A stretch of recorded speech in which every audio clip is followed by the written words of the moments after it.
ओ प्रिय आत्म्यांनो, तुम्ही कधी शांतपणे विचार केला आहे का की उकळत्या पाण्यामध्ये कधीही आपले प्रतिबिंब स्पष्ट दिसत नाही? त्याचप्रमाणे जेव्हा तुमचे मन अडचणींनी आणि चिंतांनी ग्रासलेले असते तेव्हा तुम्हाला कधीही खऱ्या समाधानाचा मार्ग दिसू शकत नाही. म्हणूनच आम्ही तुम्हाला सांगू इच्छितो की जरा शांत होऊन पहा. तुमच्या प्रत्येक समस्येचे निराकरण नक्कीच सापडेल. या जगात दुःख नाहीसे करण्याची शक्ती केवळ तुमच्यातच आहे. जय श्रीकृष्ण. तुम्हा सर्व प्रिय भक्तांचे आमच्या गीता ज्ञान या वाहिनीवर हार्दिक स्वागत आहे. आम्ही आज तुमच्यासाठी भगवान श्रीकृष्णांचे काही अमूल्य विचार घेऊन आलो आहोत. हे विचार तुमच्या मनाचा भटकंतीपणा कायमचा संपवून टाकतील आणि तुमच्या चित्ताला शांतीने भरून टाकतील. आम्हाला तुम्हाला विनम्र विनंती आहे की देवाच्या या अमूल्य विचारांचा आनंद घेण्यासाठी तुम्ही हा व्हिडिओ शेवटपर्यंत पहा. जर आमचा हा प्रयत्न तुम्हाला आवडला तर कृपा करून या व्हिडिओला लाईक करा आणि शेअर करा. तसेच कॉमेंट्समध्ये जय श्री राधे कृष्ण असे अवश्य लिहा आणि आमच्या चॅनेलला सबस्क्राईब करून घंटीचे बटन सुद्धा दाबा. तुम्ही जर असा विचार करत असाल की श्रीमद भगवत गीतेमध्ये फक्त भगवंतांची पूजा कशी करावी इतकेच लिहिले आहे तर तो तुमचा गैरसमज आहे. भगवत गीता केवळ एक पुस्तक अथवा धार्मिक ग्रंथ नाही, तर त्यामध्ये असे दिव्य ज्ञान भरलेले आहे जे या पृथ्वीवर जीवन जगणाऱ्या प्रत्येक व्यक्तीसाठी अत्यंत उपयुक्त आहे. ही गीता आम्हाला हे शिकवते की या जगात आपण आपली स्वप्ने कशी पूर्ण करू शकतो, आपले व्यक्तिमत्व कसे घडते, सकारात्मक ऊर्जा पॉझिटिव्ह एनर्जी कशी निर्माण करावी, खरे सुख काय असते, मोठ्या मोठ्या संकटांचे डोंगर कसे फोडून काढायचे किंवा त्यांचे समाधान कसे शोधायचे आणि जीवनात महत्त्वाचे निर्णय कसे घ्यायचे. याशिवायही अनेक गोष्टींचे ज्ञान गीता आम्हाला देते. प्रिय अर्जुनांनो, हे नेहमी लक्षात ठेवा की या प्राणीमात्राच्या देहाचा एक अदृश्य अवयव आहे, तो म्हणजे मन. ते जरी डोळ्यांना दिसत नसले तरी ते शरीराचा सर्वात शक्तिशाली भाग आहे. आत्मतत्वाशी मात्र या मनाचा कोणताही संबंध नसतो. आत्मा हा रथामध्ये विराजमान असलेला रथाचा स्वामी आहे आणि हे मन म्हणजे शरीररूपी रथाचा सारथी आहे. हे मनच इंद्रियरूपी घोड्यांना इकडे तिकडे भरकटवून टाकते. यौवनाच्या आवेशामध्ये हे अतिशय चंचल बनून जाते. कधी कधी यौवनाच्या याच आवेशामध्ये हे चंचल मन मनुष्याला या भ्रमात टाकते की तोच सर्व शक्तिमान आहे, तो काहीही करू शकतो आणि तोच या जगाचा राजा आहे. त्याला वाटू लागते की त्याच्यापुढे प्रत्येकजण नतमस्तक होण्यास विवश आहे आणि प्रत्येक व्यक्ती त्याला आदराने नमस्कार करतो. परंतु जेव्हा शरीराच्या दीपामध्ये यौवन शक्तीचे तूप जळून संपून जाते आणि त्या दिव्याखाली अंधकार पसरतो तेव्हा मनुष्य घाबरून आरडाओरडा करू लागतो. तो म्हणतो, मी आजारी आहे, मी दुःखी आहे, मी मरत आहे, मला वाचवा. हे रडण्याचे ढोंग सुद्धा हे मनच करत असते. हे अर्जुना, मनुष्याला मीपणा किंवा अहंकार या मादक द्रव्याचे सेवन करायला लावून त्याला बेधुंद करणारे दुसरे कोणी नसून ते ढोंगी मनच आहे.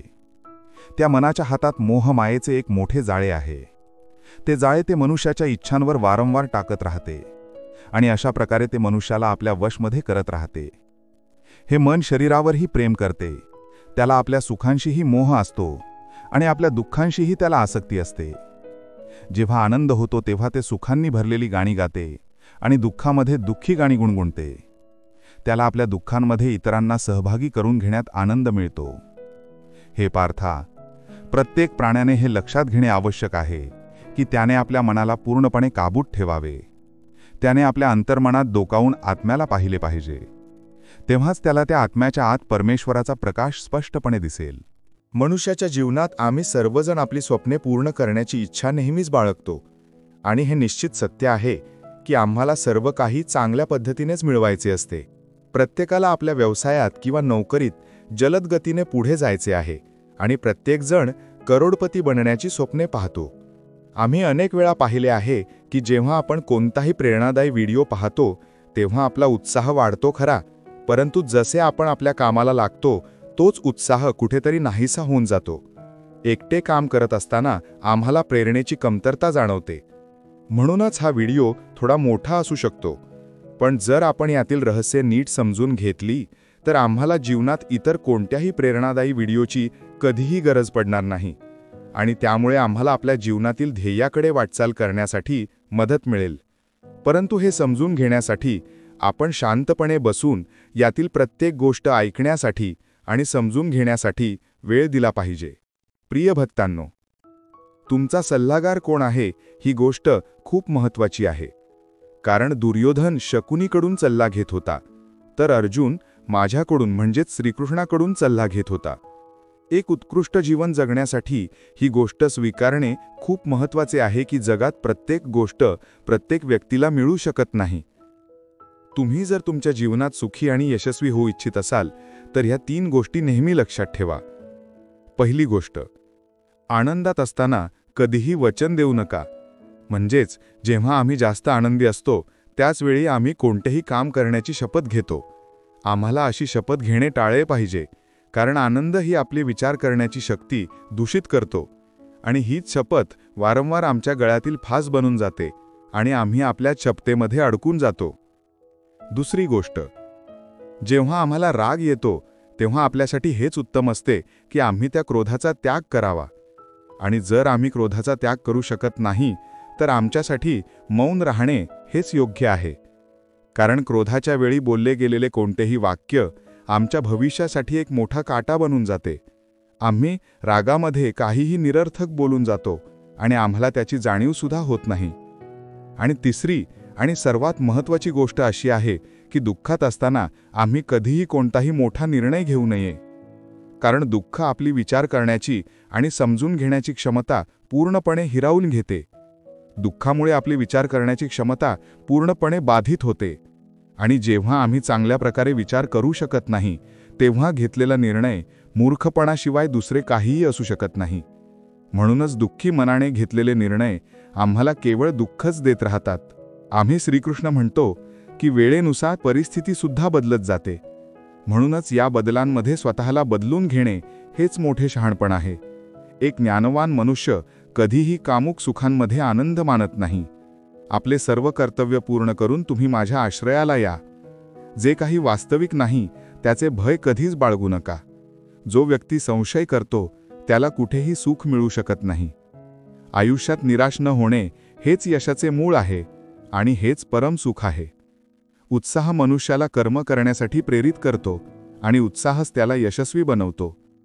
जीवन जगण्यासाठी शांतता आवश्यक आहे, परंतु जेव्हा मर्यादांचे उल्लंघन होते तेव्हा शस्त्रे उचलणे अनिवार्य होते. या कलयुगामध्ये वेदांना जाणणारे व्यक्ती शिल्लक राहणार नाहीत. म्हणूनच 4ही वेदांचे संक्षिप्त वर्णन गीता ज्ञानस्वरूपात 18 अध्यायांमध्ये आणि 700 श्लोकांमध्ये आम्ही श्रीकृष्णांनी दिले आहे. प्रार्थना केल्याने परिस्थिती बदलो किंवा न बदलू, परंतु व्यक्तीचा स्वभाव आणि चारित्र्य अवश्य बदलते. वाईट गोष्ट मोठी असो वा छोटी, ती नेहमी विनाशाचे कारण बनते. कारण नावेमध्ये झालेले छिद्र लहान असो वा मोठे, ते त्या नावेला बुडवूनच टाकते. आम्ही श्रीकृष्ण असे म्हणतो की आम्ही कधीही अशा व्यक्तीवर विश्वास ठेवू नये जो वेळेनुसार आपले स्वभाव बदलतो. आपली विचार करण्याची पद्धत आणि आपली नियत चांगली ठेवा. मग तुमचे सर्व कष्ट परमेश्वर स्वतःच दूर करतील. जेव्हा वेळ पलटते तेव्हा सर्व काही बदलून जाते. म्हणूनच चांगल्या वेळेत कधीही अहंकार बाळगू नका आणि वाईट काळात संयम राखणे सोडू नका. परमेश्वर तुम्हाला जितका जास्त वेळ प्रतीक्षा करायला लावत आहेत तेवढेच जास्त ते तुम्हाला देतील आणि ते इतके असेल की ते सांभाळणे सुद्धा तुम्हाला कठीण होईल. श्रीकृष्ण म्हणतात की मनुष्याचे मन अत्यंत चंचल असते. हे मन एका क्षणात कोठेही भटकू शकते आणि त्याला स्थिर तसेच संयमित ठेवणे खूप कठीण असू शकते. ही स्थिती तेव्हा अधिक स्पष्ट होते जेव्हा एखादी व्यक्ती महत्त्वपूर्ण कार्य किंवा ध्येयावर आपले लक्ष केंद्रित करू इच्छिते. मनाची ही चंचलता व्यक्तीच्या एकाग्रतेवर परिणाम करते. जेव्हा आम्ही अभ्यास करत असतो किंवा कोणतेही महत्त्वपूर्ण काम करत असतो तेव्हा आमचे मन अनेकदा भटकते. एका क्षणी आम्ही विचार करतो की आम्हाला हे काम करायचे आहे, परंतु काही क्षणांमध्येच आम्ही आमचा विचार पूर्णपणे बदलून टाकतो आणि आम्ही दुसऱ्या कामामध्ये रमून जातो. ही स्थिती आमच्यासाठी अनेक अडचणींचे कारण बनू शकते. महान पुरुषांचे असे म्हणणे आहे की या जगात मन ही सर्वात जास्त शक्तिशाली गोष्ट आहे. जर तुम्ही कोणत्याही गोष्टीला पूर्ण मनाने प्राप्त करण्याची इच्छा केली तर तुम्ही ती निश्चितच प्राप्त करू शकता. जर हे सत्य आहे तर मग ज्या गोष्टी आम्ही मनापासून इच्छितो त्या आम्हाला का मिळत नाहीत? कोणताही मनुष्य आपल्या मनात दुःख तर इच्छित नाही, तरीही तो दुःखी का राहतो?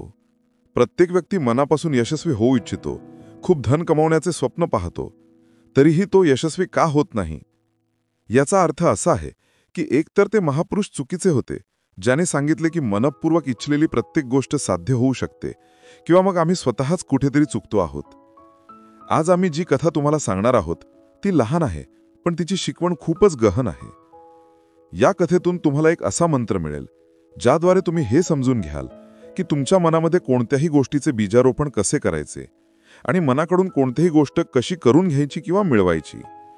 या कथेमुळे तुम्ही हे देखील चांगल्या प्रकारे समजून घ्याल की आकर्षणाचा नियम, लॉ ऑफ अट्रॅक्शन, नेमका कसा काम करतो. एका राज्यात एक राजा राज्य करीत होता. त्याचे राज्य सुखी होते.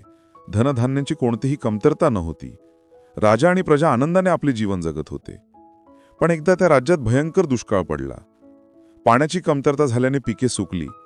अशा परिस्थितीत शेतकरी राजाला कर देऊ शकले नाहीत. कर प्राप्त न झाल्याने राज्याच्या महसुलात घट झाली आणि राजकोष रिकामा होऊ लागला. हे पाहून राजा चिंतेत पडला. प्रत्येक क्षणी तो हाच विचार करत असे की राज्याचा खर्च कसा चालणार. दुष्काळाचा काळ निघून गेला आणि परिस्थिती सामान्य झाली, पण राजाच्या मनात मात्र चिंतेने घर केले. प्रत्येक वेळी त्याच्या डोक्यात हाच विचार येई की राज्यात पुन्हा दुष्काळ पडला तर काय होईल. याशिवाय इतरही अनेक चिंता त्याला घेरून बसल्या, जसे की शेजारच्या राज्याचे भय, मित्रांचे षडयंत्र. अशा अनेक चिंतांमुळे त्याची भूक, तहान आणि रात्रीची झोप उडून गेली. तो आपल्या या स्थितीमुळे त्रस्त होता. परंतु जेव्हा जेव्हा तो राजमहालातील माळ्याला पाहिल, तेव्हा त्याला आश्चर्य वाटे. दिवसभर मेहनत करूनही तो फक्त वृक्ष, सुकी रोटी खायचा आणि झाडाखाली मजेत झोपायचा. अनेकदा राजाला त्याचा हेवा वाटायचा. एकदा त्याच्या राजदरबारात एक सिद्ध साधू आले. राजाने साधूंना आपली सर्व संकटे सांगितली आणि त्यावर उपाय विचारला. साधूंना राजाची समस्या पूर्णपणे समजून गेली. ते म्हणाले, राजन, तुझ्या चिंतेचे मूळ हे तुझे राज्यपाठ आहे. तू आपले राज्यपाठ तुझ्या मुलाला देऊन चिंतामुक्त हो. यावर राजा म्हणाला, गुरुवर्य, माझा मुलगा फक्त 5 वर्षांचा आहे. तो लहान बालक राज्यपाठ कसा सांभाळेल? साधू म्हणाले, तर मग असे कर की या चिंतेचा भार तू मला सोपवून दे. राजा तयार झाला आणि त्याने आपले राज्यपाठ साधूंना सोपवले. यानंतर साधूंनी विचारले, आता तू काय करणार? राजा म्हणाला, विचार करतोय की आता काहीतरी व्यापारधंदा सुरू करावा. साधू म्हणाले, पण त्यासाठी धनाची व्यवस्था कशी करणार? कारण आता राज्यपाठ माझे आहे आणि राजकोषातील धनावरील अधिकारही माझाच आहे. राजा उत्तरला, तर मग मी कोणती तरी नोकरी करेन. साधू म्हणाले, हे ठीक आहे, पण जर तुला नोकरीच करायची आहे तर दुसरीकडे कुठे जाण्याची गरज नाही. तू इथेच नोकरी कर. मी तर साधू आहे, मी माझा कुटीतच राहीन. तू या राजमहालात राहून माझ्या वतीने हा राज्यपाठ सांभाळ. राजाला साधूंचे म्हणणे पटले आणि तो साधूंची नोकरी करत राज्यपाठ सांभाळू लागला. साधू आपल्या कुटीमध्ये निघून गेले. काही दिवसाने साधू पुन्हा राजमहालात आले आणि राजाची भेट घेऊन विचारले, सांगा राजन, आता तुला भूक लागते की नाही? आणि तुझ्या झोपेचे काय हाल आहेत? राजा म्हणाला, गुरुवर्य, आता मी खूप खातो आणि शांतपणे गाढ झोपतो. पूर्वीही मीच राज्यपाठाचे काम करत होतो आणि आताही तेच करत आहे. राजाला आश्चर्य वाटले आणि त्याने प्रश्न विचारला, मग हे परिवर्तन कसे झाले? ही गोष्ट माझ्या बुद्धीला समजत नाहीये. साधू हसले आणि म्हणाले, राजन, पूर्वी तू कामाला एक मोठा भार बनवले होतेस आणि त्या ओझ्याला नेहमी आपल्या मनावर वाहून नेत होतास. परंतु राज्यपाठ मला सोपवल्यानंतर तू ते सर्व कार्य आपले कर्तव्य समजून करत आहेस. म्हणूनच आता तू चिंतामुक्त झाला आहेस. या कथेमुळे आम्हाला ही शिकवण मिळते की जीवनात तुम्ही कोणतेही कार्य करत असाल तर ते आपले कर्तव्य समजून करा. त्याला कधीही ओझे मानू नका. चिंतामुक्त राहण्याचा हा एकमेव मार्ग आहे. आता आपण त्या दुःखित व्यक्तीच्या कथेवर परत येऊया. एकदा एका माणसाच्या जीवनात फक्त दुःखच दुःख होते. तो जे काही काम करायचा ते पूर्णच होत नसे. घरी आला की घरात नेहमी कलह असायचा. कोणाकडे मदत मागितली तर कोणीही त्याची मदत करत नसे. असे वाटत होते की दुःखांचा डोंगर चारही बाजूंनी फक्त त्याच्यावरच कोसळला आहे. त्याला समजत नव्हते की या दुःखातून बाहेर कसे पडायचे.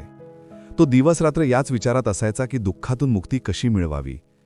या कारणामुळे त्याला रात्री झोपही येत नसे. त्याच्या डोळ्यांखाली मोठी मोठी काळी वर्तुळे तयार झाली होती, जी या गोष्टीचे प्रतीक होती की तो माणूस किती दुःखी आणि चिंतेत आहे.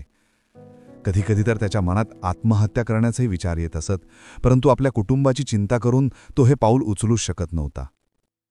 तो इतका दुःखी झाला होता की त्याने निश्चय केला की तो या दुःखातून मुक्ती मिळवूनच राहील. त्यासाठी त्याला कितीही मेहनत करावी लागली, काहीही करावे लागले, अगदी अंगारांवर चालावे लागले, तरी तो या दुःखातून मुक्ती मिळवूनच राहील. असेच एकदा त्याने आपल्या मित्राला विचारले की मी माझे जीवन कसे सुधारू. त्याच्या मित्राने त्याला सांगितले की तू कोणत्याही बाबाकडे जा. बाबांकडे असा मंत्र असतो ज्यामुळे सर्व दुःखे मिटून जातात, जीवन आनंदाने भरून जाते आणि धनसंपत्तीही प्राप्त होते.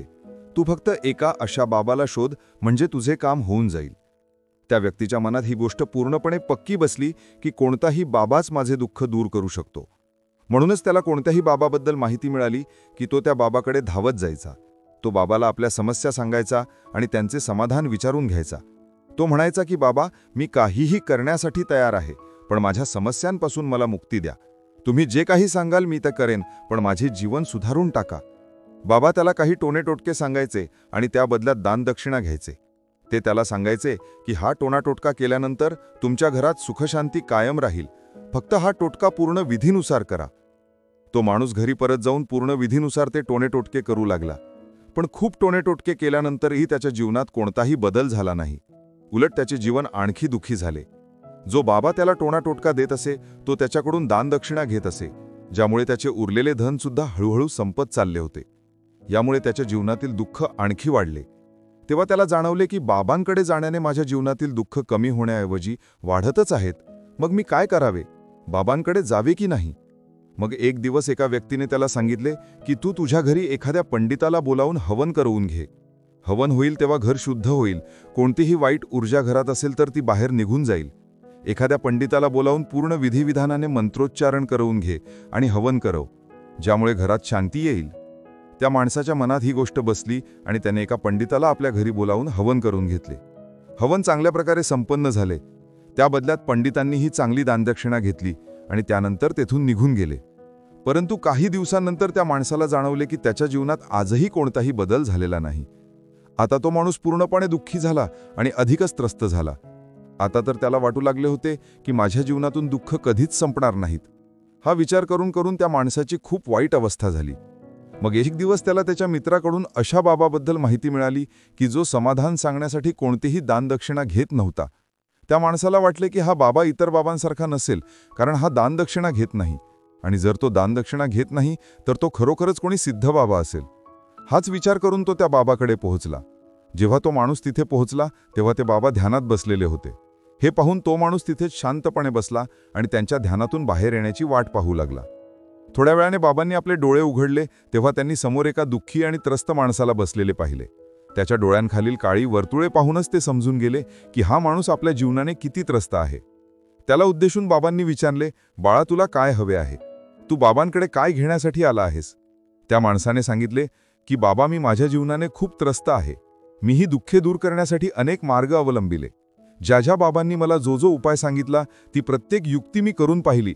ज्या माणसाने मला जे करायला सांगितले ते सर्व काम मी केले, पण माझ्या जीवनातील दुःख कमी झाले नाहीत बाबा.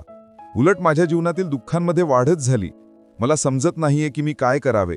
कधीकधी तर मी आत्महत्या करण्याचाही विचार करतो, पण माझ्या कुटुंबाचा विचार करून मी हे पाऊल उचलू शकत नाही. मी तुमच्याबद्दल खूप ऐकले आहे बाबा, आणि मी मोठ्या आशेने तुमच्याकडे आलो आहे. कृपा करून मला असा कोणताही मार्ग सांगा ज्यामुळे मला माझ्या दुःखातून मुक्ती मिळेल. मी माझ्या दुःखातून मुक्ती मिळवण्यासाठी काहीही करण्यासाठी तयार आहे. तुम्ही मला कोणताही मार्ग सांगा, तो मार्ग कितीही कठीण का असेना, मी त्याला पार करूनच राहीन. बाबांनी जाणले की हा माणूस खरोखरच खूप त्रस्त आहे. बाबांनी त्याचे बोलणे ऐकून सांगितले, बाळा, दुःखे दूर करण्यासाठी मंत्र असेच मिळत नाहीत. मंत्र मिळवण्यासाठी काहीतरी करावे लागते. तू काही करू शकतोस. हे ऐकून त्या माणसाने आधी विचार केला की हा बाबासुद्धा माझ्याकडून दानदक्षिणाच मागणार. परंतु दुसरा कोणताही मार्ग न दिसल्याने त्या माणसाने सांगितले की बाबा, तुम्हाला जितकी दानदक्षिणा पाहिजे तितकी मी देण्यास तयार आहे, पण तुमचा मंत्र खरा असला पाहिजे. तो पूर्ण झाला पाहिजे, त्याचे फळ मला मिळाले पाहिजे. त्यानंतर तुम्हाला जी दानदक्षिणा हवी असेल ती मी देईन. बाबा म्हणाले की दानदक्षिणा तर खूप छोटी गोष्ट आहे, ती मला नको आहे. यावर तो माणूस विचार करून म्हणाला, तर बाबा, मी अंगारांवर चालण्यासाठी सुद्धा तयार आहे, तुम्ही फक्त मला आज्ञा द्या. बाबा म्हणाले की अंगारांवर चालण्यासारखी छोटी गोष्ट मी तुझ्याकडून करवून घेणार नाही.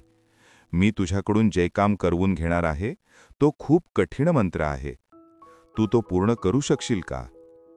माणूस म्हणाला, बाबा, तुम्ही मला सांगा तरी, मला काय करायचे आहे? मी काहीही करण्यासाठी तयार आहे. यावर बाबांनी त्याला सांगितले, येथून जेव्हा तू तुझ्या घरी जाशील तेव्हा रस्त्यात तू तुझ्या मनात हे वारंवार उच्चारत जा की मी सुखी आहे, मी सुखी आहे, मी सुखी आहे. वारंवार तू तुझ्या मनात हेच उच्चारत राहा. आणि लक्षात ठेव, हे शब्द तुझ्या तोंडावर येऊ नयेत, हे फक्त मनातच उच्चारायचे आहे. हे ऐकून तो माणूस म्हणाला, बाबा, फक्त इतकीच गोष्ट? हे तर चिमूटभर काम आहे, एका क्षणात करेन, पण यामुळे काय होईल? बाबा म्हणाले, हा मंत्र करून बघ. तसेही तू अनेक बाबांचे मंत्र केले आहेस, तर हा मंत्रही करून पहा.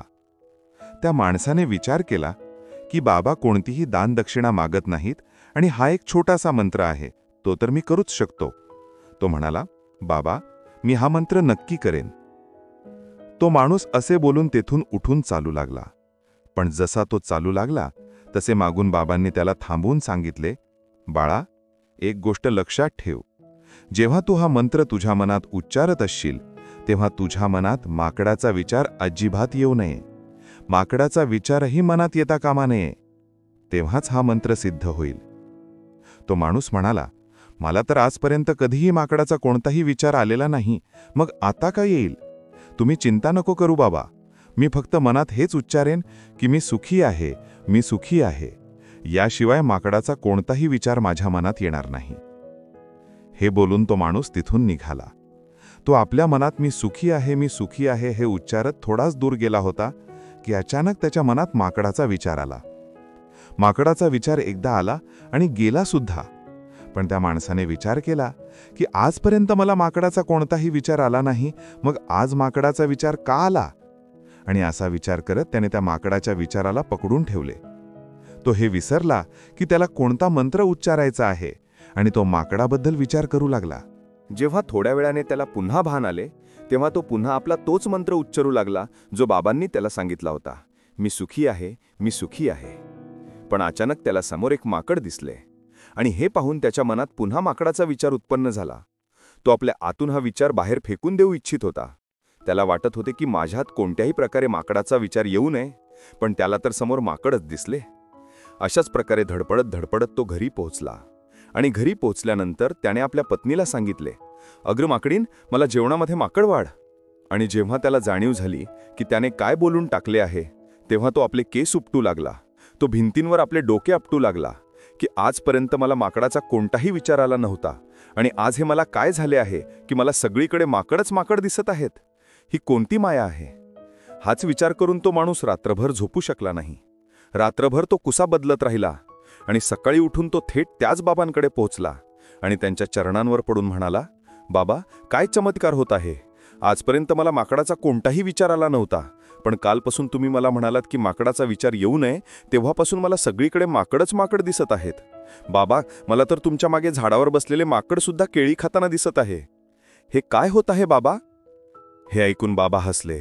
बाबा म्हणाले, बाळा, मनाचे जाळे हे असे जाळे आहे जे समजून घेणे इतके सोपे नाही. माकडे तुझ्या रस्त्यामध्ये आजही येत होते आणि तू माझ्याकडे आलास तेव्हाही येत होते. ते या झाडावरही फिरत होते, पण तेव्हा तुझ्या लक्षामध्ये हे माकड नव्हते, तेव्हा तुझ्या लक्षामध्ये फक्त तुझे दुःख होते. यानंतर बाबांनी त्याला समजावले, बाळा, ज्या गोष्टीपासून आपण दूर पळू इच्छितो तीच गोष्ट आपल्या मनात खूप खोलवर प्रवेश करते, ते आपल्या अंतर्मनात सामावून जाते. खरे तर ज्या गोष्टीपासून आम्हाला मुक्ती हवी असते त्यापासून मुक्ती मिळवण्याची इच्छा आम्ही यासाठीच करतो कारण ती गोष्ट आमच्यासोबत खूप खोलवर जोडलेली असते आणि आम्ही जितके जास्त त्यापासून मुक्ती मिळवण्याची इच्छा करतो तितकी ती आमच्या मनात खोलवर लुजत जाते आणि शेवटी ती आमच्या अंतर्मनावर आपले राज्य करते. वरवर तर आम्ही सुखी होऊ इच्छितो आणि स्वतःला समजावतो सुद्धा की मी सुखी आहे, मी सुखी आहे. आमचे ओठसुद्धा हेच बोलत राहतात, पण आमच्या मनात मात्र दुःख सामावलेले असते. आमच्या विचारांमध्ये, आमच्या मनामध्ये आम्हाला दुःखच दुःख दिसत असते. म्हणूनच फक्त आपल्या तोंडाने वारंवार हे बोलल्याने की मी सुखी आहे, मी सुखी आहे, आम्ही सुखी होणार नाही, जोपर्यंत हा मंत्र आमच्या अंतर्मनामध्ये प्रवेश करणार नाही तोपर्यंत हे शक्य नाही. त्या माणसाने विचारले, बाबा, पण हा मंत्र आमच्या अंतर्मनात प्रवेश कशा करेल? हे ऐकून बाबा म्हणाले, बाळा, तुझ्या दुःखांशी लढणे बंद कर. जोपर्यंत तू तुझे दुःख दूर करण्याचा विचार करत राहशील तोपर्यंत ते दुःख तुझ्याशी चिकटून राहतील. तोपर्यंत ते दुःख तुझ्या अंतर्मनावर आपले राज्य प्रस्थापित करून बसतील. आणि ज्या दिवशी तू त्या दुःखांबद्दल विचार करणेच सोडून देशील, त्या दुःखांपासून मुक्तीच मिळवू इच्छिणार नाहीस, त्याच दिवसापासून तुझ्या जीवनातून दुःख नाहीसे होतील. कारण कोणत्याही गोष्टीपासून मुक्ती मिळवण्यासाठी आम्हाला त्या गोष्टीबद्दल वारंवार विचार करावा लागतो. आणि आम्ही जितका जास्त त्या गोष्टीबद्दल विचार करतो तितकी ती आमच्या मनात खोलवर प्रवेश करत जाते. आम्ही जास्त वेळ दुःखांबद्दलच विचार करतो. आम्ही हाच विचार करतो की आमच्या जीवनात दुःख आहे आणि आम्हाला यातून मुक्ती मिळवायची आहे. याच कारणामुळे वारंवार विचार केल्याने ते दुःख आमच्या अंतर्मनात प्रवेश करतात आणि आम्हाला त्याची जाणीवसुद्धा होत नाही. म्हणूनच जर तुम्हाला दुःखातून मुक्ती हवी असेल तर दुःखातून मुक्ती मिळवण्याचा विचार करणे सोडून द्या. तुम्हाला तुमच्या दुःखातून निश्चित मुक्ती मिळेल. प्रिय भक्तांनो, आकर्षणाचा नियम लॉ ऑफ अट्रॅक्शन सुद्धा हेच सांगतो की जर आम्हाला आयुष्यात यशस्वी व्हायचे असेल तर आम्ही नेहमी आपल्या जीवनात सकारात्मक विचारच केले पाहिजेत. कारण सकारात्मक विचारांमुळेच सकारात्मक परिणाम आकर्षित होतात. याच्या उलट जर आम्ही वाईट गोष्टींचा विचार करत राहिलो, दुःखांबद्दल विचार करत राहिलो, तर आमचे मन दुःखांनाच आकर्षित करत राहील आणि आमचे जीवन दुःख आणि अडचणींनी भरून जाईल. गौतम बुद्धांनी सुद्धा हेच सांगितले आहे की जसे आमचे मन असते तसेच आमचे जीवन असते. जर आम्ही हा मंत्र समजून घेतला तर आम्ही जे काही आपल्या जीवनात प्राप्त करू इच्छितो ते आपल्या अंतर्मनात स्थापित करू शकतो. आणि एकदा ते ध्येय आमच्या अंतर्मनात बसले की मग यश मिळवण्यात कोणतीही अडचण येत नाही. यशस्वी होण्यासाठी तुम्हाला खूप गुणवान, दिव्य किंवा खूप शिकलेले असण्याची गरज नाही. तुम्हाला फक्त एका रचनात्मक विचाराची आणि एका स्वप्नाची गरज आहे. आम्ही लोक खरे तर स्वतःशी स्पर्धा करत आहोत. कारण इतर लोक कोणत्या प्रकारे काम करत आहेत यावर आमचे कोणतेही नियंत्रण नाही. तुम्ही मागे जाऊन सुरुवात बदलू शकत नाही, पण तुम्ही जिथे आहात तिथून सुरुवात करून अंत निश्चित बदलू शकता. तुमची चांगली कामे करत राहण्यात तुमचे जीवन व्यतीत करा आणि ते वारंवार करा आणि तुम्ही पाहाल की तुम्ही आनंदाने भरून गेला आहात. जर तुमचे स्वतःवर पूर्ण नियंत्रण असेल तर तुम्हाला ती क्षमता प्राप्त होईल जी फार कमी लोक प्राप्त करू शकतात. कोणतेही ध्येय मोठे नसते. विजयी तोच होतो जो कधी डगमगत नाही. एक प्रश्न जो मी जवळजवळ दररोज स्वतःला विचारतो तो म्हणजे मी ते महत्त्वपूर्ण काम करत आहे का जे मला करायला पाहिजे. आणि जोपर्यंत मला खात्री होत नाही की मी सर्वात महत्त्वाच्या समस्येवर आपला वेळ देत आहे तोपर्यंत मला माझ्या खर्च केलेल्या वेळेबद्दल चांगले वाटत नाही. जोपर्यंत कोणताही मनुष्य आपल्या कामावर प्रेम करत नाही तोपर्यंत तो यशस्वी होऊ शकत नाही. अत्याधिक अपेक्षा आणि आशा ही जवळपास प्रत्येक गोष्टीची गुरुकिल्ली आहे. मी नेहमी तेच काम केले ज्यासाठी मी अजिबात तयार नव्हतो आणि माझा विश्वास आहे की अशा प्रकारेच तुम्ही पुढे जाता. जेव्हाही जीवनात काही उत्कृष्ट संधी येतात तेव्हा मला पूर्ण विश्वास नसतो की मी हे करू शकेन. अशा वेळीच आम्ही स्वतःवर विश्वास ठेवतो आणि मजबूत होतो आणि अशा प्रकारे आम्हाला नवा मार्ग दिसतो. कधीकधी असे वाटते की काहीतरी महान घडणार आहे आणि तुम्ही तुमच्या स्वतःबद्दल खूप काही जाणून घेता. जीवन क्षणभंगूर आहे. आमच्या उद्याची कोणतीही खात्री नाही. म्हणूनच आमच्याकडे जे काही आहे ते आम्ही आजच वापरले पाहिजे. जर तुम्ही जगाला बदलत असाल तर तुम्ही महत्त्वपूर्ण गोष्टींवर काम करत आहात आणि तुम्ही सकाळी उठताच उत्साहाचा अनुभव करता. जेव्हाही तुम्ही काही नवीन करता तेव्हा टीका ऐकण्यासाठी स्वतःला तयार ठेवा. कोणत्याही कामासाठी आपली पाशन, आपले जुनून शोधा आणि मग ते काम तुम्हाला कधीच कामासारखे वाटणार नाही. प्रश्न हा नाही की सुरुवात कशी करावी, प्रश्न हा आहे की लोकांच्या नजरेत कसे यावे. जुनूनशिवाय ऊर्जा टिकून राहत नाही आणि ऊर्जेशिवाय तुमच्याकडे काहीही नाही. रचनात्मकता आणि नवीनता ही कोणत्याही कंपनीचा आत्मा आणि प्राण असते. तुम्हाला खूप सक्रिय आणि मोकळ्या विचारांचे बनावे लागेल. तुमचे यश यावर अवलंबून असेल की तुम्ही स्वतःला कसे आकार देता. अपयश तुम्हाला अधिक आत्मविश्वास देईल. नेते लोकांच्या समोर येतात आणि मापदंड उच्च ठेवून तिथेच थांबून राहतात आणि याच मापदंडांवर स्वतःला पारखले जाणे त्यांना आवडते. महान कंपन्यांच्या कामाची पद्धत सर्वात आधी त्यांच्या महान नेत्यांपासूनच सुरू होते. निराशावादी शेवटी बरोबर असू शकतात, परंतु आशावादी व्यक्तीला तिथे पोहोचण्यासाठी अधिक चांगला काळ मिळतो. जो संबंध तुमचा स्वाभिमान हिरावून घेतो, तो संबंध नाते नसून एक घुसमट आहे. ज्या प्रेमात आदर नसेल ते प्रेम नसून एक टोचणे आहे. कोणतेही काम करण्यापूर्वी कठीण वाटते, पण एकदा केले की मग काहीही कठीण नसते. लोक तुमच्यासोबत तोपर्यंतच राहतील जोपर्यंत त्यांचे हित साधले जात नाही. तलवारीचे घाव तरी मिटून जातात, पण शब्दांचे घाव नेहमी लक्षात राहतात. आम्हाला आता ही शांतता चांगली वाटू लागली आहे. आता प्रत्येकाला उत्तर देण्याचा सिलसिलाच संपला आहे. तुटते तेव्हा खूप बोचते, मग तो काच असो, स्वप्न असो, नाते असो किंवा हृदय असो. जीवनात जर आनंदी राहायचे असेल तर आपले दुःख लपवायला शिका. मनातील गोष्टी प्रत्येकाला सांगणे सोडून द्या. पैसा एकच भाषा बोलतो. जर तू आज मला वाचवलेस तर मी उद्या तुला वाचवेन. जीवनातील सर्वात मोठा गुरु वेळ आहे, कारण जी शिकवण वेळ देते ती दुसरे कोणीही देऊ शकत नाही. पुन्हा प्रयत्न करण्यास कधीही घाबरू नका, कारण यावेळी सुरुवात शून्यातून नाही तर अनुभवातून होईल. जगात मनुष्य हा एकमेव प्राणी आहे ज्याचे विष त्याच्या शब्दांमध्ये असते. कधीकधी आम्ही चुकीचे नसतो, पण आमच्याकडे ते शब्द नसतात जे आम्हाला योग्य सिद्ध करू शकतील. लोकांना वेळ देणे महत्त्वाचे आहे, म्हणजे नाते आपोआप मजबूत होईल. छोट्या छोट्या गोष्टी मनात ठेवल्याने मोठी मोठी नातीसुद्धा कमजोर होतात. जोपर्यंत तुमच्याकडे पैसा आहे तोपर्यंत जग विचारेल, भाई तू कसा आहेस. जे लोक दुःख समजून घेतात ते लोक कधीही दुःखाचे कारण बनत नाहीत. एका काळात दुसऱ्याच्या पायातून काटा काढत होते, पण आता लोक एकमेकांच्या मार्गात काटे पेरू लागले आहेत. जीवनात आनंदी राहायचे असेल तर शांत राहायला शिका, कारण आनंदाला गोंगाट आवडत नाही. या जगाला कोणताही रंग नाही, कोणताही ढंग नाही. पैसा जवळ आहे तर सर्व काही आहे, नाही तर कोणतीही लाज नाही.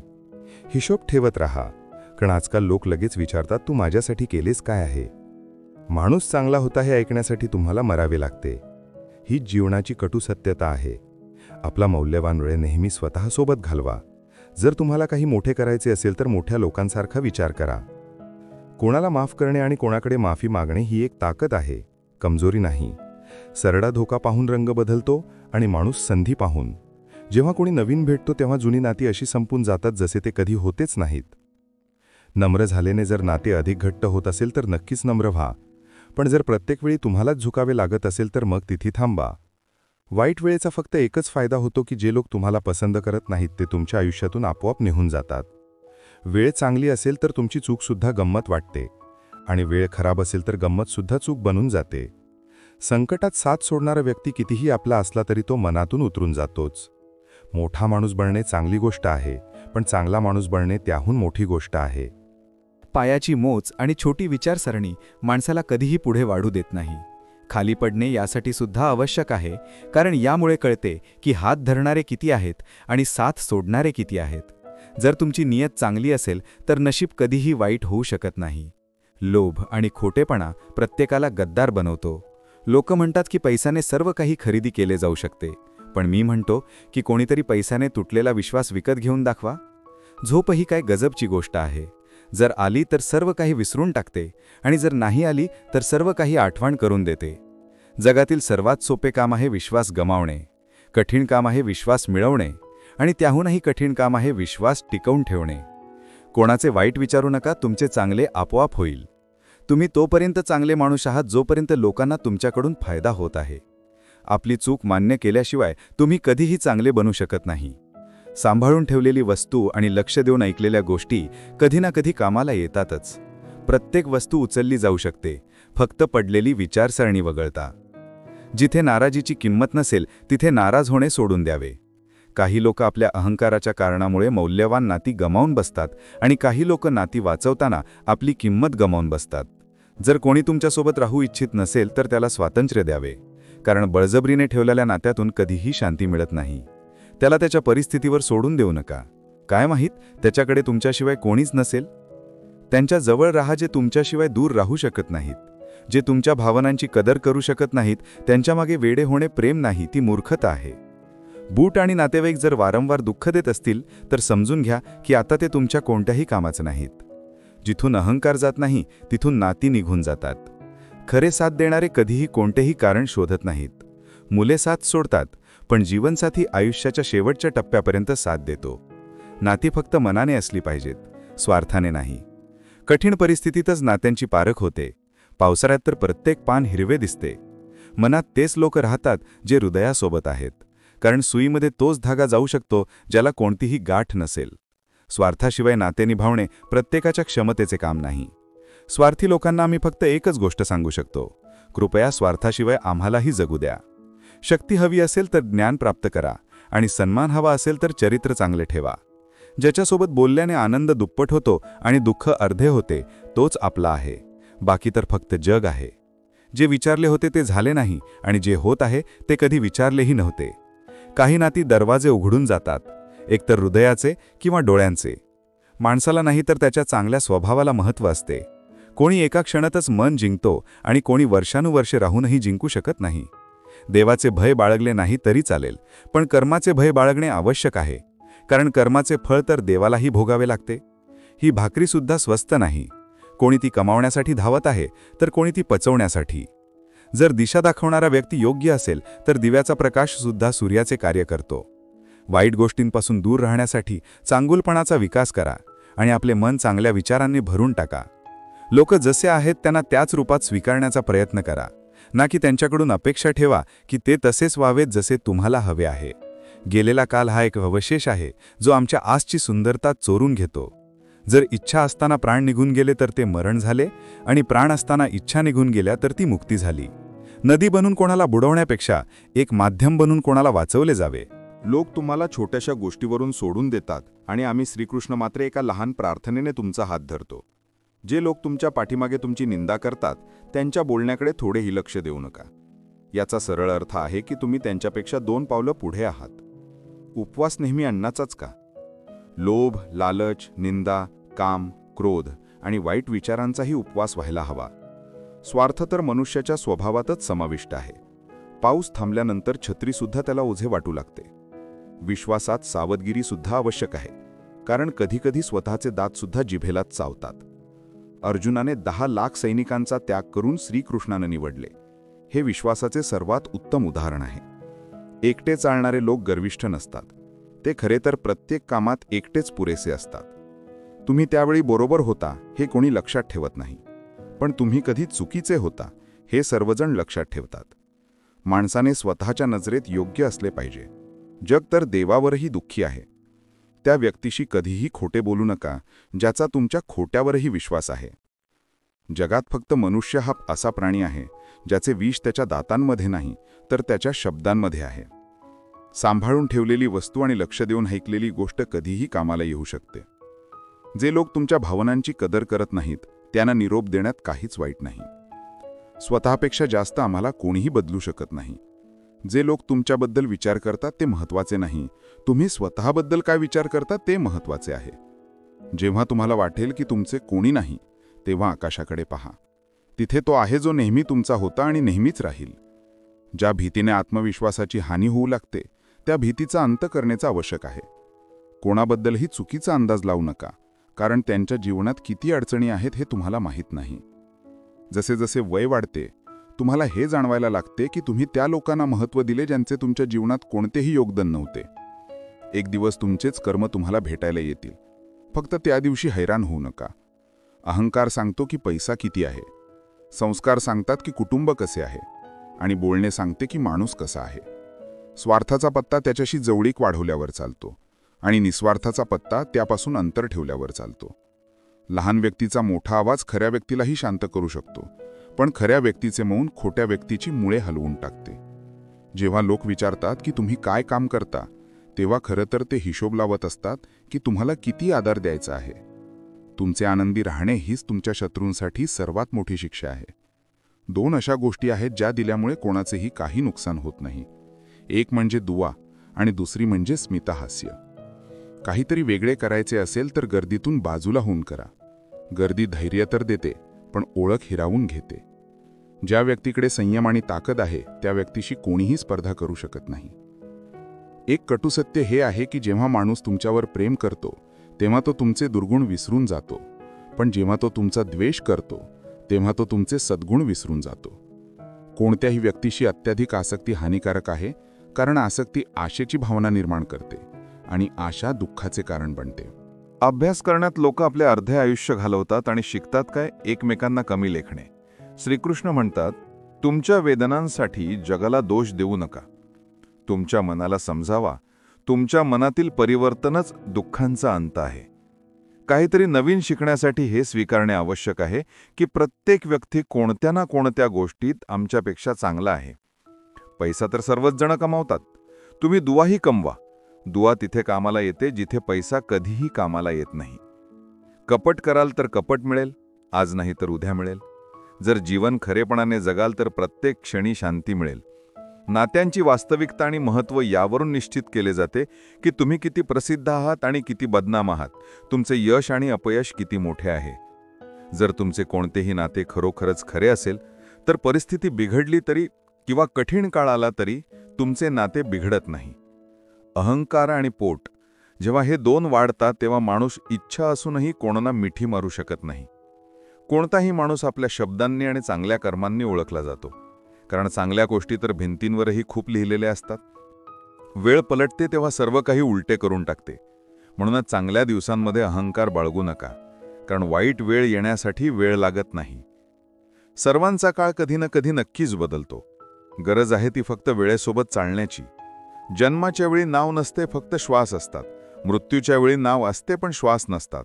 आणि या श्वास आणि नावाच्या मधल्या प्रवासालाच आम्ही जीवन म्हणतो.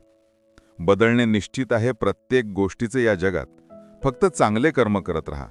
कोणाचे जीवन बदलेल, कोणाचे हृदय बदलेल, तर कोणत्या दिवशी तुमची आर्थिक स्थिती बदलेल. आर्थिक स्थिती कितीही चांगली का असेना, परंतु जीवनाचा आनंद घेण्यासाठी मानसिक स्थिती चांगली असणे आवश्यक आहे. जर तुम्हाला तुमच्या जीवनातील सर्व प्रश्नांची उत्तरे हवी असतील तर हे सर्व प्रश्न फक्त स्वतःला विचारा. संबंध कधीही गोड आवाज किंवा सुंदर चेहऱ्याने टिकत नाहीत. ते टिकतात सुंदर हृदय आणि कधीही न तुटणाऱ्या विश्वासाने. जर कोणतेही काम करण्यासारखे असेल तर ते मनाने करा. त्यात तुम्हाला यश नक्कीच मिळेल. तुम्ही तुमचे विचार बदलवून टाका. निश्चितच हे विचार तुमचे जीवन बदलवून टाकतील. एक गोष्ट नेहमी लक्षात ठेवा की स्वतःशिवाय कोणाच्याही आश्रयाला जाऊ नका. पाहताना फक्त पहा, ऐकताना फक्त ऐका, अनुभवताना फक्त अनुभव करा आणि विचार करताना फक्त विचार करा. हेच वास्तविक कर्म आहे. रुठला गेल्यानंतर चूक कोणाचीही असो, सुरुवात तोच करतो जो खूप प्रेम करतो. नाते निभवण्यासाठी बुद्धी नाही तर हृदयाची शुद्धता असावी लागते. सत्य बोला, स्पष्ट बोला, समोर बोला. जो आपला असेल तो समजून घेईल, जो परका असेल तो सुटेल. लोक म्हणतात की पैसा ठेवा, वाईट वेळेत कामाला येईल. पण मी म्हणतो की देवावर विश्वास ठेवा, वाईट वेळच येणार नाही. जे मेहनतीवर विश्वास ठेवतात ते नशिबाची गोष्ट कधीच करत नाहीत. ज्या व्यक्तीला आपल्या नात्यांची किंमत नाही त्याच्यासोबत उभे राहण्यापेक्षा एकटे उभे राहणे चांगले आहे. तो अभिमान नाही, तो स्वाभिमान आहे. माझ्या चुका मला सांगा, दुसऱ्यांना नाही. कारण सुधारायचे मला आहे, त्यांना नाही. सुख आणि दुःखात जास्त फरक नाही. ज्याला मन स्वीकार करते ते सुख आणि ज्याला अस्वीकार करते ते दुःख. सर्व खेळ आमच्या स्वीकृती आणि अस्वीकृतीचाच आहे. जीवन त्या लोकांसाठी सर्वात चांगले आहे जे त्याचा आनंद घेत आहेत, आणि त्या लोकांसाठी कठीण आहे जे त्याचे विश्लेषण करत आहेत. सुखी होण्यासाठी जास्त खर्च होत नाही, पण आम्ही किती सुखी आहोत हे लोकांना दाखवण्यात जास्त खर्च होतो. शरीरामुळे कोणतीही सुंदरता नसते. सुंदर असतात व्यक्तीचे कर्म, त्याचे गुण, त्याची वाणी, त्याचे वर्तन, त्याचे संस्कार आणि त्याचे चारित्र्य. ज्याच्या जीवनात हे सर्व आहे तोच माणूस जगातील सर्वात सुंदर व्यक्ती आहे. धोका आणि कपट मनुष्य माफ नक्कीच करू शकतो, पण विसरू शकत नाही. एकदा एका आश्रमात एक महात्मा आपल्या पाळीव कुत्र्यासोबत फिरत होते तेव्हा अचानक एक तरुण आला आणि त्यांच्या पाया पडला. तो म्हणाला, महात्मा, मी माझ्या आयुष्याने खूप त्रस्त आहे. मी दररोज परिश्रम करतो पण आजपर्यंत मला यश मिळालेले नाही. माहीत नाही देवाने माझ्या नशिबात काय लिहिले आहे. इतका शिकलेला असूनही मी अयशस्वी आहे. युवकाची समस्या महात्माजी लगेच समजून गेले. त्यांनी युवकाला सांगितले, जरा माझ्या या कुत्र्याला कुठेतरी दूरपर्यंत फिरवून आण. त्यानंतर मी तुझ्या सर्व प्रश्नांची उत्तरं देईन. त्यांच्या या गोष्टीवर त्या युवकाला थोडे विचित्र वाटले, पण त्याने दुसरा कोणताही प्रश्न विचारला नाही आणि कुत्र्याला पळवत तो पुढे निघाला. खूप वेळ कुत्र्याला फिरवल्यानंतर जेव्हा तो तरुण आश्रमात पोहोचला तेव्हा त्याने पाहिले की तरुणाच्या चेहऱ्यावर आजही तेज होते, पण तो छोटासा कुत्रा मात्र थकल्यामुळे जोरजोरात धापा टाकत होता. यावर महात्मांनी विचारले, माझा कुत्रा इतका कसा थकला? तू तर खूप शांत दिसत आहेस. तुला थकवा आला नाही का? युवक म्हणाला, महात्मा, मी तर हळूहळू आरामात चालत होतो, पण हा शांत नव्हता. वाटेत भेटणाऱ्या सर्व प्राण्यांच्या मागेपुढे धावत होता, म्हणूनच समान अंतर पार करूनही हा इतका थकला. तेव्हा महात्मा म्हणाले, तुझ्या प्रश्नाचे उत्तर सुद्धा हेच आहे. तुझे ध्येय तुझ्या आजूबाजूलाच आहे. ते तुझ्यापासून कुठे दूर थोडीच आहे. परंतु तू आपल्या ध्येयाचा पाठलाग सोडून इतर लोकांच्या मागेपुढे धावत राहतोस आणि अशा प्रकारे तू ज्या गोष्टीला प्राप्त करू इच्छितोस त्यापासून दूर जात राहतोस. युवकाचे समाधान झाले आणि तो आपली चूक सुधारण्यात मग्न झाला. आम्ही सुद्धा या कथेतील कुत्र्याप्रमाणेच इतरांचे अनुकरण फॉलो करण्यामध्ये रमून जातो. जर तुमचा मित्र डॉक्टर असेल तर तुम्हालाही तेच बनायचे असते, भले त्यात तुमची आवड असो वा नसो. असे करून आम्ही आपली प्रतिभा गमावून बसतो आणि आयुष्यभर संघर्ष करत राहतो. आम्हाला यश मिळत नाही. म्हणूनच कधीही इतरांना फॉलो करू नका. आपले ध्येय स्वतः निश्चित करा आणि त्याच्या मागे पूर्ण निष्ठेने लागा. राधाकृष्णाचे मिलन तर फक्त एक निमित्त होते. जगाला प्रेमाचा खरा अर्थ समजावून सांगायचा होता. राधेच्या खऱ्या प्रेमाचे हेच बक्षीस आहे. कान्हाच्या आधी लोक राधेचे नाव घेतात. प्रेम आणि आस्था या दोन गोष्टींवर कोणाचाही जोर चालत नाही. हे मन जिथे लागते तिथेच देव दिसतो. प्रेम हा एक असा अनुभव आहे जो मनुष्याला कधीही पराभूत होऊ देत नाही आणि द्वेष हा एक असा अनुभव आहे जो मनुष्याला कधीही जिंकू देत नाही. माणसाची कठीण वेळ त्याच्यासाठी एका आरशासारखी असते, जी आम्हाला आमच्या क्षमतांचे दर्शन घडवते. या संपूर्ण ब्रह्मांडात अशी कोणतीही शक्ती नाही जी मनुष्याच्या चांगुलपणाची पूर्ती करू शकेल, कारण माणसाची चांगुलपणा ही एका समुद्रासारखी असते ज्याला कधीही भरले जाऊ शकत नाही. जर तुम्ही जीवनात अयशस्वी झालात तर तुम्हाला पुन्हा प्रयत्न करण्यास कधीही घाबरू नये, कारण जेव्हा तुम्ही पुन्हा प्रयत्न करता तेव्हा तुमची सुरुवात शून्यातून नाही तर तुमच्या अनुभवातून होते. या जगात मनुष्य कोणत्याही रूपात मोठा होत नाही, तर मनुष्याच्या मागे जी ताकद उभी असते ती जास्त मोठी असते. ज्या व्यक्तीकडे समाधान नाही त्याला कितीही मिळाले तरी तो असंतुष्टच राहील. स्वार्थातून नाते जोडण्याचा तुम्ही कितीही प्रयत्न करा ते कधीही जोडले जात नाहीत, आणि प्रेमाने बनवलेल्या नात्यांना तोडण्याचा तुम्ही कितीही प्रयत्न करा ते कधीही तुटत नाहीत. कोणाला काहीही देऊन अहंकार करू नका. काय माहीत तुम्ही देत आहात की मागील जन्माचे कर्ज फेडत आहात. जेव्हा आम्ही स्वतःच जीवनाचे शिल्पकार आहोत तर चला आपण आपल्या अडचणींना हरवूया, जीवनात हसूया. जो मन नियंत्रित करत नाही त्याच्यासाठी ते शत्रू समान कार्य करते. त्या गोष्टीला घाबरू नका जी वास्तविक नाही, ना कधी होती ना कधी असेल. जी गोष्ट वास्तविक आहे ती नेहमी होती आणि तिला कधीही नष्ट केले जाऊ शकत नाही. आम्ही श्रीकृष्णांनी दुष्टांनाही आपली चूक सुधारण्याची संधी दिली, कारण आम्हाला कोणत्याही मनुष्याला नाही तर त्याच्या आतल्या वाईट प्रवृत्तीला मारायचे होते. शब्द तेवढेच बाहेर काढले पाहिजेत जे जर परत घ्यावे लागले तर स्वतःला त्रास होणार नाही. जीवनात कधीही कोणाशीही आपली तुलना करू नका. तुम्ही जसे आहात सर्वोत्तम आहात. जीवनात यश हातांच्या रेषांनी नाही तर कपाळाच्या घामाने म्हणजेच परिश्रमाने मिळते. माझे जीवन एक चक्रव्यूह आहे आणि मी त्याचा अर्जुन. माझे संपूर्ण जीवन एक मोठी कथा आहे आणि त्यात अशी हजारो पाने आहेत जी मी अजून वाचलेली नाहीत. काहीतरी करण्याची सुरुवात जीवनात स्वप्न पाहल्यापासूनच सुरू होते आणि ती स्वप्ने पूर्ण करण्यावर संपते.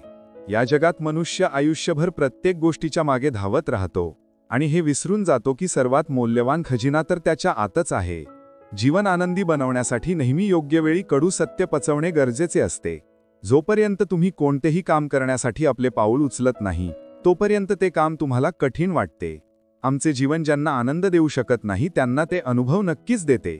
या जगातील सर्वात कठीण काम आहे परक्या लोकांमध्ये आपले शोधणे. माझ्या जीवनातील जुन्या आठवणींना कोणीही उघडू नका. जो मी होतो तो आत्ता राहिलो नाही, आणि जो मी आत्ता आहे तो कोणाला माहीत नाही. हृदयापेक्षा जास्त सुरक्षित स्थान नाही या जगात, पण सर्वात जास्त लोक बेपत्ता सुद्धा येथूनच होतात. अनेकदा तीच लोक या जगाला बदलून टाकतात ज्यांना हे जग काहीतरी करण्याचे योग्य समजत नाही. जेव्हा मनुष्याच्या जीवनात परिस्थिती बिघडते तेव्हा काही लोक पूर्णपणे तुटून जातात आणि काही लोक नवीन विक्रम मोडतात. जे मला दररोज भेटतात ते मला ओळखत नाहीत, आणि जे मला ओळखतात ते मला दररोज भेटत नाहीत. आपल्या संकटांचे कारण दुसऱ्यांना मानल्याने तुमची संकटे कधीही कमी होऊ शकत नाहीत. जर तुम्ही स्वतःला जिवंत मनुष्य समजत असाल तर नेहमी चुकीच्या गोष्टींचा प्रतिकार करायला शिका, कारण सागराच्या लाटांसोबत फक्त मृतदेह वाहून जातात, कुशल जलतरणपट्टू नाही. जीवनात नेहमी काम करत राहण्याची सवयच तुम्हाला यशस्वी माणूस बनवू शकते. जीवनातील काही चांगले क्षण तुम्ही स्वतःसोबत आणि आपल्या माणसांसोबत घालवा. काय माहीत हे क्षण तुम्हाला पुन्हा मिळतील की नाही. यश मिळवण्यासाठी एक रात्र पुरेशी नसते, ते मिळवण्यासाठी अनेक रात्री जागे राहावे लागते. जीवनात होणाऱ्या चुकांचा उद्देश तुम्हाला बिघडवणे नसतो, तर सुधारणे असतो. हे जीवनाचे महत्त्व आम्हाला खऱ्या जगाचे अनुभव शिकवते. जेव्हा तुम्ही तुमच्या जीवनात चारी बाजूंनी हताश आणि निराश असाल, जेव्हा दुःखांनी तुम्हाला प्रत्येक बाजूने घेरले असेल, तेव्हा तुम्ही खऱ्या मनाने श्रीकृष्णांच्या नावाचा दिवा लावा आणि आपले सर्व काही श्रीकृष्णांना सांगून टाका. श्रीकृष्ण स्वतः तुमचे सर्व दुःख दूर करण्यासाठी येतील. मनुष्य आपल्या खऱ्या हृदयाने जे दान देऊ शकतो ते तो आपल्या हातांनी देऊ शकत नाही, आणि शांत राहून आम्ही जे बोलू शकतो ते आम्ही आमच्या शब्दांनी बोलू शकत नाही. श्रीकृष्ण कधीही आमची परिस्थिती विचारत नाहीत, पण ते आमची सर्व खबर ठेवतात. श्रीकृष्ण आपल्या खऱ्या भक्तांवर प्रत्येक क्षणी नजर ठेवतात. प्रिय आत्म्यांनो, तुम्ही ऐकलेल्या या 3 कथा, मग ती माकडाची गोष्ट असो, धावणाऱ्या कुत्र्याची असो किंवा चिंतेत असलेल्या राजाची असो, या सर्वांचे सार हेच आहे की तुमच्या मनाला योग्य दिशेने प्रशिक्षित करा. तुम्ही तुमच्या दुःखांशी भांडणे सोडून द्या. ज्या गोष्टींना तुम्ही दूर ढकलण्याचा प्रयत्न करता त्याच तुमच्या अंतर्मनात खोलवर रुजतात. तुम्ही स्वतःच्या जीवनाचे शिल्पकार आहात. आम्ही आशा करतो की तुम्ही या व्हिडिओमधून खूप काही शिकला असाल. या व्हिडिओला लाईक आणि शेअर करून कमेंटमध्ये जय श्री राधेकृष्ण लिहायला विसरू नका. आणि असेच ज्ञानवर्धक व्हिडिओज पाहण्यासाठी आमच्या चॅनलला सबस्क्राईब करून घंटीचे बटण अवश्य दाबा. भगवान श्रीकृष्ण तुम्हाला नेहमी प्रसन्न ठेवोत. जय श्री राधेकृष्ण. राधे राधे.